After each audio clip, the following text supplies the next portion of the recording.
Hello there, everybody, and welcome back to the Bad Batch Season 2 reviews here on Star Wars Lads. We're talking about the mid-season big two-part episode, episodes 7 and 8 here, The Clone Conspiracy and Truth and Consequences. We will be getting in to full spoilers on our review here, but before we do so, please hit that like button down below. Help us get to about 30 likes. It'll really help our channel, and subscribe to our channel. We're trying to get to 1,500 subs here. We're almost there. Make sure you're subscribing so we can hit that landmark. So let's get into full spoilers on these episodes. Also, comment below if you haven't and let us know what you think, because we like to interact with you guys. But we're going to talk about the spoilers here for both of these episodes. We're going to divide it into a few sections. We got a lot of meat in these two episodes. They weren't any explosive things by any means, but they had a lot of character cameos.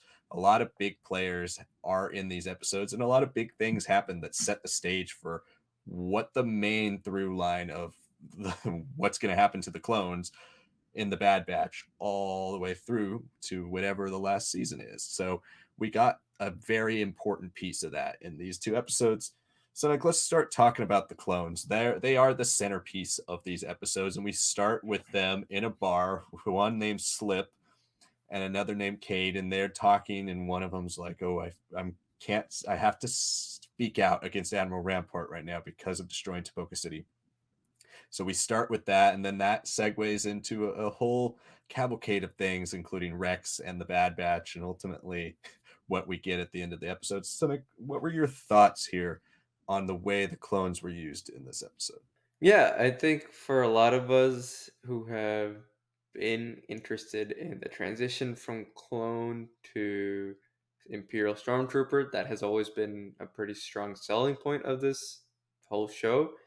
And we've gotten a lot of hints, we've gotten signs of that direction, TK troopers and whatnot. And I think it's pretty surprising for me too, because I didn't really consider that Tepoka City would be covered up. Because a big point in like Battlefront 2, when we look at the legend story there, is that, and it's like a big show of force, it is a statement piece.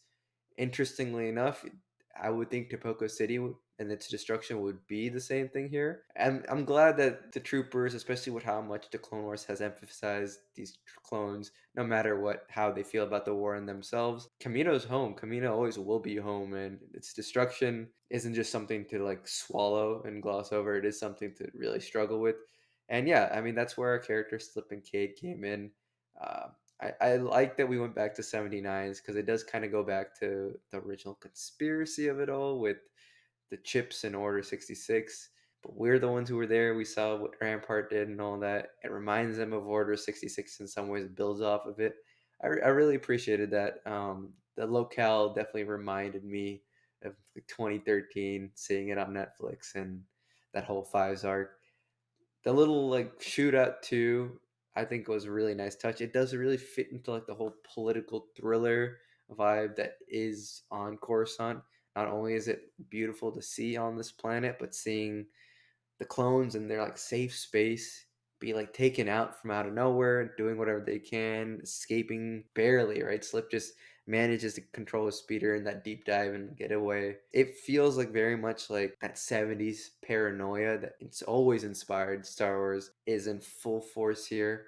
And to bring that into the animated feel in 2023, I thought it was a pretty cool thing to see. Yeah, I definitely appreciated that what I glossed over became a really strong central focus for this whole 2 episodes. Yeah, I completely agree. It was something that I didn't think about at all as well, because we're so used to seeing the Empire with these shows of force. And ultimately, we're going to talk about the Senate here, but there's a lot of politicking that's still going on at this time period that we didn't really think was going on, because in Legends you don't see that. It's just a pure transition. You have Palpatine with his dictator moment in Revenge of the Sith, where he turns the Republic into the Empire, and everything is his doing, and the Empire is now a forceful dictatorship that doesn't try to make any whims about being a actual republic. And here there's still a lot of manipulating and politicking. There's voting. The senators actually have some power and have public sway,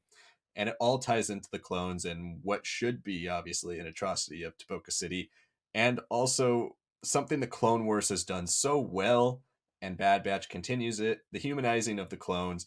And the fact that all these people do see them as heroes of the Republic, they see them as the first army that has defended them from a war against an opposing force in 1,000 years, and they should be held up on a pedestal because they are the reason the republic is free in the majority of people's eyes. And it makes so much more sense to have them be held up by certain senators as, no, we should help them transition away from the army and into civilian life.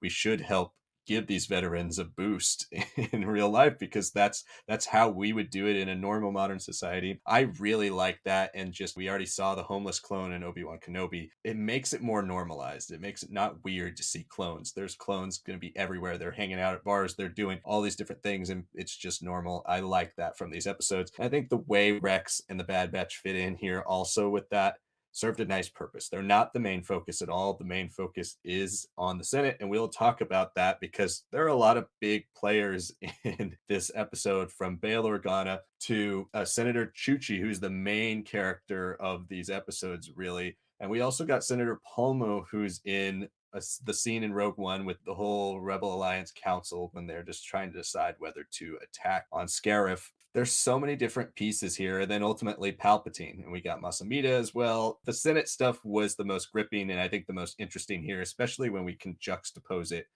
with what we just saw for 12 weeks with Andor.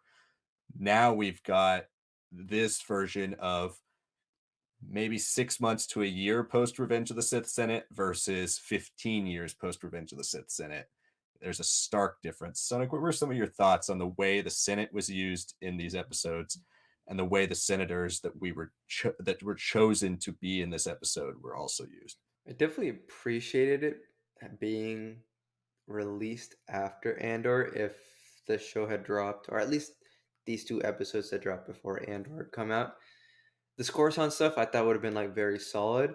But now it's like, well, I know what it's leading into. I know which voices went out. But I mean, I really did enjoy it. I guess going even back to your point with the clones, like you said, they are now more integrated in society. Their people are quite literally like is fighting for their to have representation and rights. And at the same time, it is a republic that takes them for granted, and in the same way, there are many senators that take them for granted. And I like that, a lot of that early discussion in the Senate itself, before even Rampart is a player in that conversations, is between these senators who are just like, do we care about them? Of course we should. They should get pension and all that. And some of them are like, why? Like this we have more pressing matters, self-created or not. And I thought that was very realistic to what the world is like. Sometimes the focus is just simply what group wants to focus on, even if both of those truths are in some ways both true and connected. And with the clones, right? Like you said, they're integrated, they're all part of society. Now it's like, which side are you leaning towards?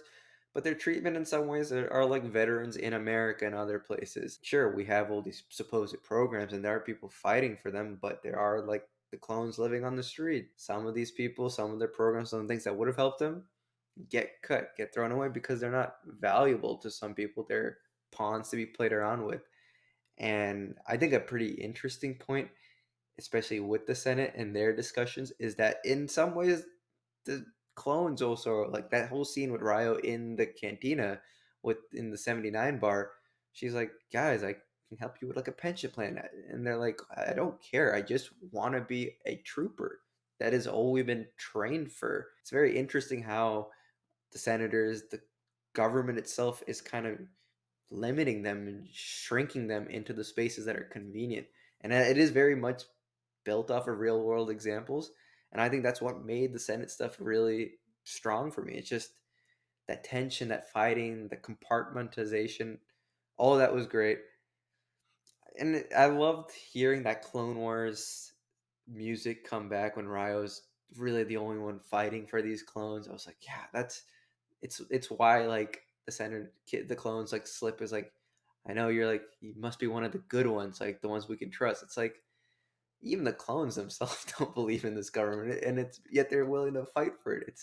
It's so many conundrums. It's so many like self limitations put on these clones. It's such a wild way to see the politicking of the universe and how it like shows up in behavior and spaces and whatnot.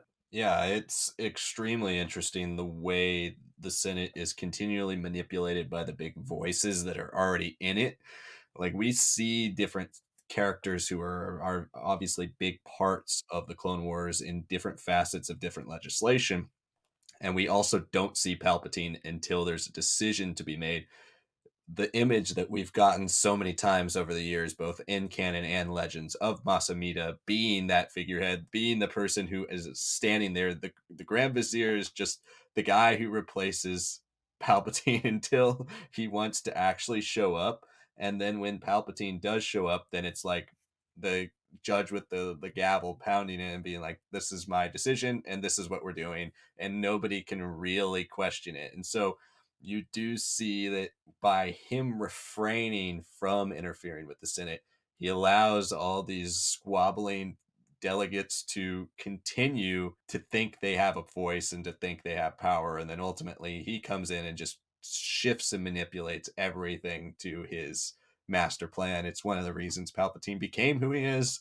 And it's one of the reasons he leads a successful transition from the Republic to the Empire, and then an empire that lasts 20 plus years and then kind of survives and becomes back. And although, in one light, I could see the ending being a little neat and a little like, okay, those two episodes don't really have the consequences. It's a little frustrating in that aspect, but it's also the frustration that's in this time period of like when you look from a Chuchi's perspective or a Bail Organa, these are characters that are constantly trying, and Mon Mothma we just saw in Andor, they're constantly trying to make something happen, and every single time they seem like they're this close, then it's completely flipped on its head, and Palpatine is able to get exactly what he wants while still making it look like he's not the bad guy. I think that's really brilliant. And that's my favorite thing this episode did was the 5 minutes of Ian McDiarmid giving an incredible monologue, Revenge of the Sith 2.0, when he says the attempt on my life has left me scarred and deformed. And then he eventually goes into the Galactic Empire transition. I loved all of that. That was so good. We both really enjoyed these episodes, and we can't wait for the second half of the season to kind of kickstart and get into full swing. So let us know your thoughts on the Bad Batch season 2 episodes 7 and 8. This was a pretty big group of episodes here and ones we've kind of been waiting for after 3 weeks of side adventures. Let us know what you think is going to happen. And of course, when we talk about the future of the Bad Batch, you're going to want to stay tuned for our predictions and speculation, which will be out on Friday. We'll be talking about episode 9, The Crossing. Make sure you check that video out. Subscribe if you haven't, like the video, comment below. Thank you so much for watching, and we'll see you next time.